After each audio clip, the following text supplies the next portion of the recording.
E aí, pessoal, vamos falar da grande discussão do atual momento do Grêmio. O novo Romildo, o presidente que resolveu gastar, diferente daquele presidente da austeridade que se colocava. César Cidade Dias falando de Grêmio aqui no YouTube, papo de gremista para gremista. Sem antes, no primeiro comentário, você tem o passo a passo de um trabalho home office que vai lhe dar mais de R$4.000 de renda extra por mês com investimento de R$67. Entenda mais dessa atividade aqui no link, tanto na descrição como no primeiro comentário fixado neste vídeo. Gente, a grande discussão nas redes sociais hoje é a mudança de postura do projeto do presidente Romildo Bolzan. E a gente pode fazer uma série de pontos ou criar uma série de fatos aqui, até para que alimente um pouco mais a nossa discussão e a nossa opinião. Por quê? Vamos lá. Quando assume o presidente Romildo fala em austeridade. Exatamente. E ele está desde 2015, nós estamos falando de 15, 16, 17, 18, 19, 20, 21 e ainda 22. 8 anos com o presidente Romildo à frente do Grêmio, isso naturalmente se ele terminar o mandato dele lá no final de 22, que eu espero que vá fazer isso, pelo menos essa é a palavra do presidente Romildo. O que a gente tem que colocar com relação às mudanças de projeto? Por quê? Porque o Grêmio da austeridade de 2015, 2016, 2017 venceu. Exatamente isso. Aquele Grêmio venceu. Aquele Grêmio que investiu em categoria de base, aquele Grêmio que investiu em continuidade, aquele Grêmio que seguiu uma rotina natural das coisas, venceu. Em 17, já com o Renato Portaluppi, ele que chegou em setembro de 2016, em 17 o Grêmio vai ao título da Libertadores, alcança o topo da América e a partir dali muda um pouco esse conceito e começa, além de tudo, a aumentar muito o custo da sua folha de pagamento.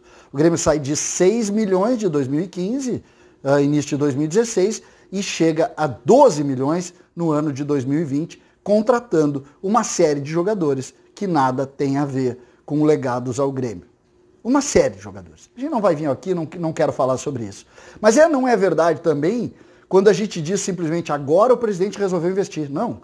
O presidente começa a investir, por exemplo, em Diego Tardelli, muito caro, pagando fortunas para goleiros reservas, por exemplo, como fez. Tem muitos erros do ponto de vista da análise das contratações. Mas nesse momento, se tem dois exemplos, e um deles que abre uma discussão ainda maior, que é o exemplo do tamanho dos contratos que se fala para Borré e também para Douglas Costa. O Grêmio até agora não tinha feito investimentos deste porte. O torcedor, e acho natural que ele pense assim, o torcedor diz o seguinte, eu estou otimista, porque o Grêmio nunca tinha contratado jogadores assim. Um jogador de 25 anos, top de linha, joga no River Plate, eu não vou nem dizer se é bom ou ruim aqui, porque não interessa, o que interessa é que é um jogador de ponta e valorizado e com idade ainda de ser valorizado, diferente de Thiago Neves, de Diego Tardelli, como eu falei anteriormente. O Grêmio faz esse investimento. Quando se fala em Douglas Costa, também se tem que falar em otimismo, por quê? Porque é um jogador de outro tamanho, é um jogador hiper conceituado, ainda com idade para render muito bem e se coloca numa situação mas muito boa pro torcedor, sobretudo para essa questão. Mas isso difere um pouco do antigo Romildo, do Romildo de 2015, do Romildo vencedor de 2017. E aí a gente coloca o seguinte, mas o que mudou? A primeira análise vai se dizer o seguinte, olha, o Grêmio tinha uma realidade financeira e agora tem outra realidade financeira. Quando a gente analisa assim, a gente pode claramente colocar os fatos e dizer o seguinte, antes o Grêmio não podia gastar 12, agora pode gastar 12. Só que o Grêmio gastou 12 mal antes e agora gasta 12 melhor. É isso? Não. O Grêmio não gasta melhor hoje. O Grêmio sequer vai conseguir se livrar dos seus jogadores, vai ter que continuar pagando e vai botar a sua folha, agregando esses jogadores a 15, 16, não sei quantos milhões. Por quê? Não vai conseguir se desfazer. O Grêmio tem uma lista de 7 jogadores que oferece para todo mundo e ninguém coloca esses jogadores aqui. Então essa análise faz com que a gente tente entender por que dessa mudança do presidente Romildo. O que ele mudou?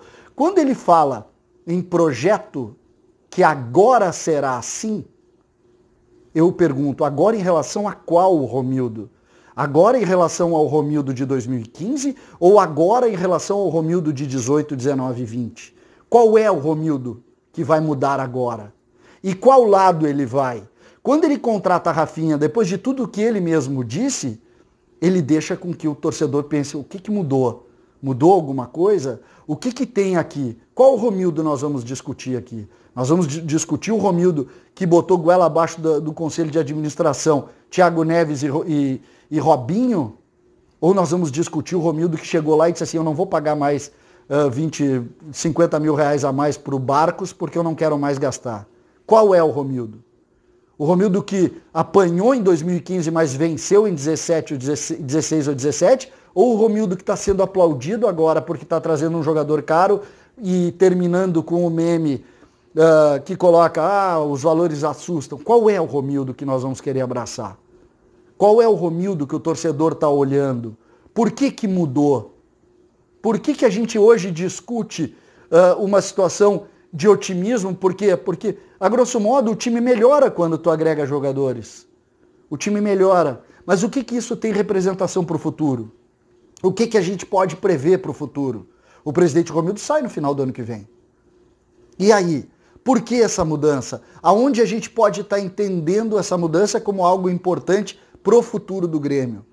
Eu, particularmente, tenho sempre medo de contratações muito distantes da realidade dos outros atletas. Por quê? Porque tudo tem uma regra.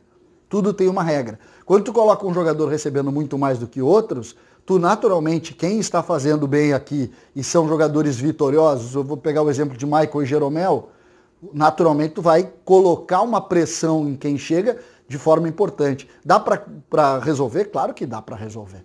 Não tem dúvida nenhuma. Se resolve, sobretudo com bola dentro da rede. O futebol às vezes se resolve assim. Mas dentro dessa questão a gente precisa tentar entender. Hoje existe uma discussão ainda maior, que é a distância do discurso do presidente Romildo lá naquela terça-feira, logo após a derrota, quando ele disse vamos mudar e vamos trazer os jovens aqui, vamos investir, em relação ao discurso, ou no caso em relação à prática, sobretudo, dessa contratação do Rafinha, que eu não considero um jogador ruim. Ninguém aqui está dizendo que ele é ruim. O que está dizendo é que essa contratação desfaz o discurso. A prática do presidente Romildo não está fechando com o discurso. O torcedor agora está aplaudindo e acho que é natural, e eu acho, inclusive, que deve aplaudir. Mas depois do aplauso é preciso olhar e tentar entender o que pode mudar esse tipo de procedimento. Que contratações nós vamos ter a partir de agora que façam com que a gente entenda o discurso e não respeite a prática. Essa é a grande questão. Nós estamos diante de um dilema. E acho que o torcedor tem todo o direito de colocar isso como uma linha muito tênue, muito tênue. Qual é, de fato, a verdade? O presidente do discurso ou o presidente da prática? Eu não posso aceitar aqui que o presidente Romildo mudou agora, porque ele não mudou agora. Ele mudou lá em 19, lá em 18, quando encheu de jogadores caros e fez com que a folha crescesse sem necessariamente fazer o time melhorar. Eu não posso desfazer isso, porque agora o Grêmio, mais uma vez, começa a botar contratações caras, sendo que uma delas, que é o caso do Borré, é um jogador ainda jovem, diferente daqueles que o Grêmio contratou, mas que colocam uma grande dúvida entre o discurso e a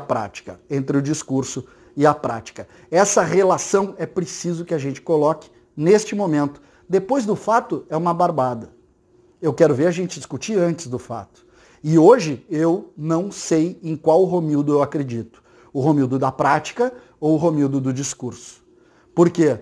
Porque ao mesmo tempo em que eu escuto o presidente Romildo enaltecer a categoria de base, valorizar o que o Grêmio construiu do ponto de vista administrativo, eu vejo na prática um Grêmio empírico que vai pelo amigo, pela indicação do treinador e pelas coisas que assim não deve acontecer. Essa é a grande discussão. Qual Romildo nós vamos acreditar? Eu, por exemplo, conversei com ele e ele negou completamente uma dessas contratações. Eu estou pouco me lixando para o que ele fala para mim.